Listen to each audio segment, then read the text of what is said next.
Sometimes I wonder if everything would have been different if my dad hadn't died that spring morning. I was only 6, but I remember it like it was yesterday. Dad was making pancakes, his Sunday special. He always shaped them into funny faces that made me giggle. Mom was setting the table, humming some tune I can't remember anymore. "Lily, princess, come help your old man flip these masterpieces," Dad called out, waving his spatula like a magic wand. I jumped off the couch, leaving my favorite stuffed bunny behind, and ran to the kitchen. That's when it happened. The spatula clattered to the floor, and Dad clutched his chest, his face twisted in pain. Everything after that is a blur of ambulance sirens, hospital corridors, and Mom crying. Just like that, my father was gone, leaving behind an empty house that felt too big and too quiet. Mom didn't cry for long, though. She met Richard at some community support group for widowed parents. He seemed nice enough, tall, with kind eyes and a gentle smile that reminded me a bit of Dad. Within a year, they were married, and he moved into our house. I was trying to adjust to having a new father figure when Mom dropped another bombshell. She was pregnant. I remember her face glowing with excitement as she told me I was going to be a big sister. I was 8 when Tommy was born, and that's when everything changed. That's when Mom quit her job as an elementary school teacher. "Tommy needs me," she'd say whenever anyone questioned her decision. These early years are crucial for a child's development. I wanted to ask about my early years, about whether they hadn't been crucial too, but the words stuck in my throat. Instead, I watched as Mom's world gradually shrank until it revolved entirely around Tommy. She'd forget to pack my lunch for school, then act surprised when I mentioned being hungry at dinner. "Oh, I'm sorry, sweetie," she'd say distractedly, already turning back to Tommy. "I was so busy with Tommy's doctor's appointment today." It wasn't just once or twice, it became our new normal. Richard noticed. I'd catch him watching Mom with a worried frown as she fussed over Tommy, completely ignoring me at the dinner table. One evening, as I sat alone doing my homework, he sat down beside me. "You know, Lily," he said quietly, helping me with my math problems, "sometimes people get so caught up in one thing that they forget to see what else they might be missing." As Tommy grew older, the tension in our house became impossible to ignore. Richard tried talking to Mom countless times about her obsession with Tommy, but it always ended the same way, with Mom getting defensive and angry. I remember one particular evening when Richard brought it up during dinner. Tommy was about 5, pushing his food around his plate while Mom hovered over him, trying to convince him to eat just one more bite. "Sarah," Richard said, putting down his fork, "we need to talk about this. You can't keep hovering over him like this. He needs to learn to do things on his own." Mom's face immediately hardened. "What are you trying to say? That I'm a bad mother?" "That's not what I meant, and you know it," Richard replied, keeping his voice calm. "But you've got 2 kids here, not 1. And a husband too, by the way." I pretended to be very interested in my mashed potatoes, but I was hanging on every word. "Tommy needs me," Mom snapped. "He's still so young." I was young too, I muttered under my breath, but nobody seemed to hear me. The situation came to a head when Richard suggested enrolling Tommy in Little League Baseball. I was sitting on the stairs, supposedly doing my homework, when I heard them arguing in the kitchen. "Absolutely not." Mom's voice was shrill. "Do you know how dangerous baseball can be? He could get hit by the ball, or twist his ankle, or... For God's sake, Sarah, he needs to experience life. You can't protect him from everything." But Mom wouldn't budge. Instead, she enrolled Tommy in art classes at the community center. I still remember Tommy's sullen face as he sat there, mindlessly dragging his brush across paper while other kids actually tried to learn. He quit after 3 sessions, and Mom blamed the teacher for not understanding her son's creative spirit. Meanwhile, Richard started spending more time with me. Maybe it was his way of balancing out Mom's behavior, or maybe he just saw a kid who needed someone in her corner. He'd take me to my karate classes 3 times a week, sitting through every session, cheering louder than any other parent when I earned my belts. But while I was flourishing under Richard's attention, Tommy was becoming increasingly difficult. He'd leave his room a complete mess, toys and clothes everywhere, and Mom would turn to me with that look I'd come to dread. "Lily, be a dear and clean up Tommy's room," she'd say, not really asking, but telling. One day, Richard caught wind of this arrangement. "She's not his maid, Sarah," he protested. "He needs to learn to clean up after himself." That's when Mom burst into tears, pulling out her ultimate weapon. "I knew it. You love her more than your own son. How can you treat Tommy this way?" I watched Richard's face fall, saw the fight leave his eyes. He looked at me apologetically, then raised his hands in surrender. "Fine, have it your way," he said quietly, walking away. After that, he stopped arguing with Mom about Tommy. But the look he gave me said everything. He hadn't given up on me, even if he'd given up on fighting with Mom. It was a small comfort, but sometimes small comforts are all we have. High school graduation day was bittersweet. As I stood in my cap and gown, scanning the crowd, I spotted Richard beaming proudly. Mom was there too, but she kept checking her phone, probably texting Tommy's babysitter. Later that evening, Richard called me into his study. "I've been saving up," he said, pulling out a folder full of college brochures. "You can go wherever you want, Lily. Sky's the limit." Before I could respond, Mom burst in. "You can't be serious," she exclaimed. "That money should be saved for Tommy's future. He's going to need it more." Richard's face hardened, an expression I'd grown familiar with during these confrontations. "This is non-negotiable, Sarah. I've already made my decision." I ended up choosing Marshall University in West Virginia, far enough to start fresh, but not so far that I couldn't visit occasionally. The day Richard helped me move into my dorm, Mom couldn't come because Tommy had anxiety about her leaving. College life was exactly what I needed. For the first time, I felt free from the shadow of being the less favored child. I called home weekly, but my conversations were mostly with Richard. Mom was always too busy with Tommy. "Your brother's going through a difficult phase," Richard explained during one of our calls. His voice sounded tired. "He's hanging out with these kids from the wrong side of the tracks. I tried getting him involved in some after-school programs, but your mother—" "Let me guess," I interrupted. "She said you were being too hard on him?" "Exactly. Called me a tyrant for suggesting he might need some structure." Richard sighed. "She says I don't understand how sensitive he is." My visits home became less frequent as Tommy's behavior worsened. When I did come, he barely acknowledged my existence, holed up in his room with his video games. The few times I caught glimpses of him, he looked pale and angry, his eyes glued to various screens. After graduation, I landed a job at Deloitte in their consulting division. I stayed in West Virginia, building my career while watching from afar as my brother descended further into his self-imposed isolation. During one of my rare visits home, I tried knocking on his door. "Tommy, want to grab lunch?" My treat. All I got in response was the sound of gunfire from whatever game he was playing. Mom, passing by in the hallway, just shrugged. "He's not feeling social today. He's very stressed, you know." The contrast between our lives couldn't have been starker. While I was pursuing my career goals, Tommy was pursuing virtual achievements, supported by Mom's endless excuses. Richard's disappointed face said it all, but by then, even he had largely given up on trying to intervene.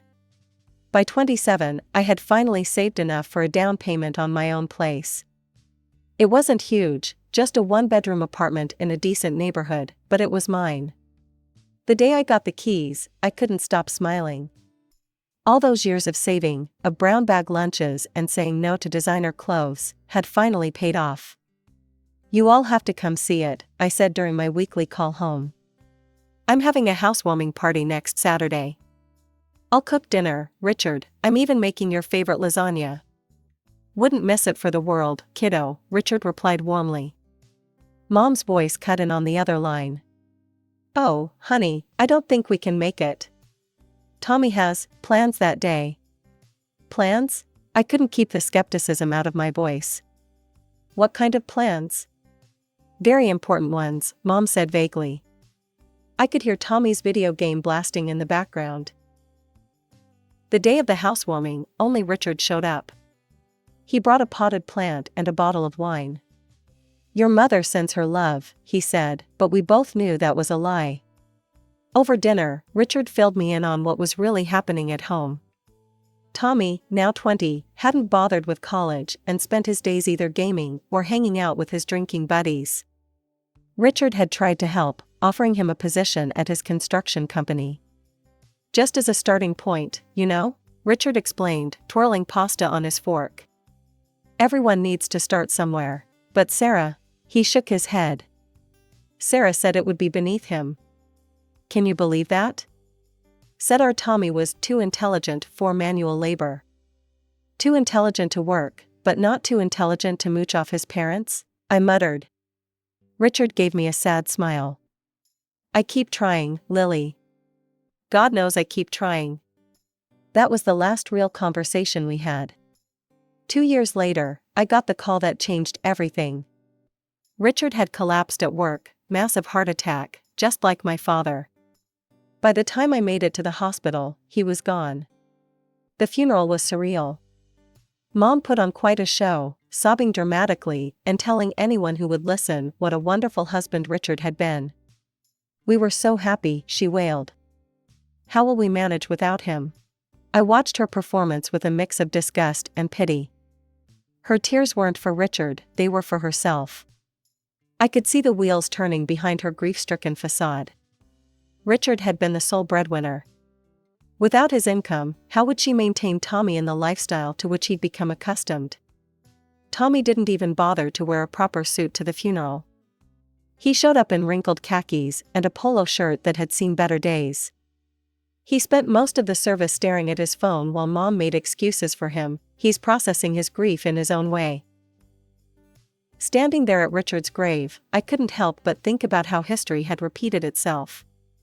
Another father figure, another heart attack, another funeral.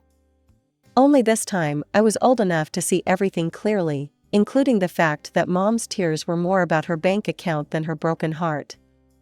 A year after Richard's death, I had mostly lost touch with Mom and Tommy. What little I knew came from Aunt Linda's occasional calls. They're getting by on Richard's savings, she told me. Your mom sold his Chevrolet last month. The tools from his workshop went before that. I tried not to care. I really did. But when Mom's number flashed on my phone one Tuesday evening, my heart still skipped a beat. Lily? Her voice sounded smaller than I remembered. I need you to come home, please. Something in her tone made me book a flight for the next day. When I pulled up to our old house, I barely recognized the place. The once pristine lawn Richard had meticulously maintained was overgrown with weeds. Paint peeled from the window frames, and one of the shutters hung crooked. But the house wasn't the only thing that had aged poorly. Mom opened the door, and I had to suppress a gasp. The vibrant woman I remembered had been replaced by someone who looked 20 years older than her actual age. Deep wrinkles lined her face, and her hair, which she'd always kept perfectly colored and styled, showed stark gray roots. Come in, she said, leading me into the living room. The house smelled musty, and dishes were piled in the sink. A thin layer of dust covered everything. This from the woman who used to make me rewash plates if she spotted a single water spot. Mom, what's going on? I asked, settling onto the couch. A spring dug into my thigh, another thing Richard would have fixed immediately. She broke down almost immediately. We're running out of money, Lily. My pension barely covers the utilities, and the savings. She twisted her hands in her lap. They're almost gone. What about Tommy? Is he helping with expenses?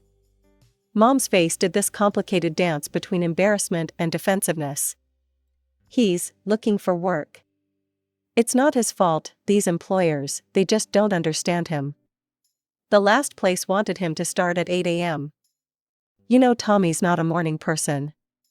And the one before that expected him to do manual labor. With his intelligence, I felt my jaw tightening. Mom, at his age and with no experience, he can't exactly be picky about.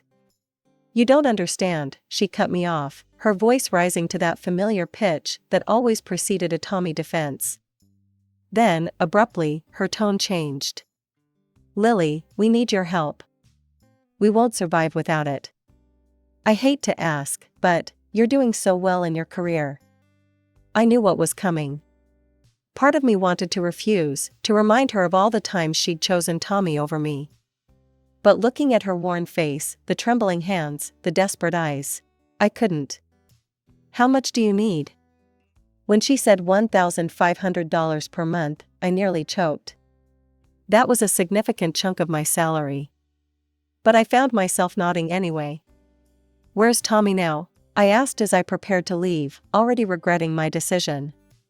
Oh, he's at a job interview, Mom brightened slightly. A very promising position with a tech company. Through the window, I could see Tommy's bedroom light on, and the familiar flicker of his computer screen. Some things never changed. True to my word, I set up an automatic transfer of $1,500 to Mom's account every month. Each time I saw that deduction from my bank balance, I told myself it was the right thing to do. Even if it meant postponing my own plans for a bigger apartment or a new car. I started visiting more frequently, though each visit felt like walking into a time capsule. Tommy was always there, either glued to his computer screen or sprawled on the couch with a beer in hand. How's the job search going? I'd ask. Mind your own business, he'd snap, or sometimes just grunt and turn up the volume on his game. During the holidays, I couldn't stand seeing the living room in such disrepair. The wallpaper was peeling, and there was a water stain on the ceiling that would have driven Richard crazy. So I spent my Christmas bonus hiring contractors to fix it up. When Mom sprained her ankle in February, I called to check on her. Oh, it's not so bad, she said, though I could hear the pain in her voice. Is Tommy helping you? He's busy with some online interviews. I hired a home health aide the next day. The money I'd been saving for a vacation went to cover her wages for the next 3 weeks. Then came the day I walked into the house and found a stranger sprawled across our sofa. She looked like she'd stepped out of a reality TV show, fake nails that could double as weapons, heavy makeup, and clothes that left little to the imagination. She was scrolling through her phone, surrounded by empty chip bags and soda cans. Who are you? I asked, though I had a sinking feeling I knew the answer. Tommy emerged from his room. This is Candy, he announced. My fiancée. She lives here now. Candy didn't even look up from her phone, just popped her gum loudly. I watched in disbelief as she reached into the grocery bag I'd just brought and helped herself to the premium cookies I'd bought for Mom. Nice to meet you too, I muttered under my breath. Later that evening, I called Mom to get her take on the situation. Oh, Lily. She sounded more animated than I'd heard her in months. Isn't it wonderful? Tommy's finally settling down. Candy's been such a good influence on him. He hasn't gone out drinking with those awful friends in weeks. That's because she's drinking all my imported beer at home, I thought, remembering the empty bottles I'd spotted in the recycling bin. But I held my tongue. And he's talking about getting a job, Mom continued excitedly. Candy's cousin knows someone at a tech startup. Tommy says it could be his big break. I made noncommittal noises while thinking about the dozens of big breaks Tommy had mentioned over the years. But Mom was so happy, living in her bubble of perpetual hope, that I didn't have the heart to burst it. My next visit home started like any other. I juggled grocery bags as I pushed open the front door, only to stop dead in my tracks. The house looked like a tornado had torn through it, dirty dishes piled high in the sink, takeout containers scattered across every surface, and clothes strewn about the living room floor. Candy lay sprawled on the couch, perfectly manicured nails tapping away at her phone screen. She didn't even look up as I set down the groceries. You know, I said, my voice sharp, you live here rent-free, eating food that I pay for. The least you could do is wash a dish or two. She looked up slowly, a smirk playing across her heavily glossed lips. Who do you think you are to come in here giving orders? This isn't your house. I grew up here, I shot back. You're just a guest. That's when she laughed, a harsh, triumphant sound that made my skin crawl. Oh honey, you've got it all wrong. This house belongs to Tommy now. Your mom signed everything over to him. There's a will and everything. I found Mom in the kitchen, organizing coupons she never used. Is it true? My voice sounded strange in my own ears. Did you make a will leaving everything to Tommy? She wouldn't meet my eyes at first, fiddling with the papers in front of her. Then something seemed to harden in her expression. Yes, she said flatly. It's true. I don't understand. The words came out barely above a whisper. I'm the one helping you. I'm the one sending money every month. Tommy doesn't work, doesn't contribute anything. Don't you dare talk about your brother that way. Mom's voice rose sharply. You don't understand him, you never have. Understand what? That he's a parasite? That he's perfectly content to live off my money while his girlfriend trashes our home? Oh, stop being so dramatic.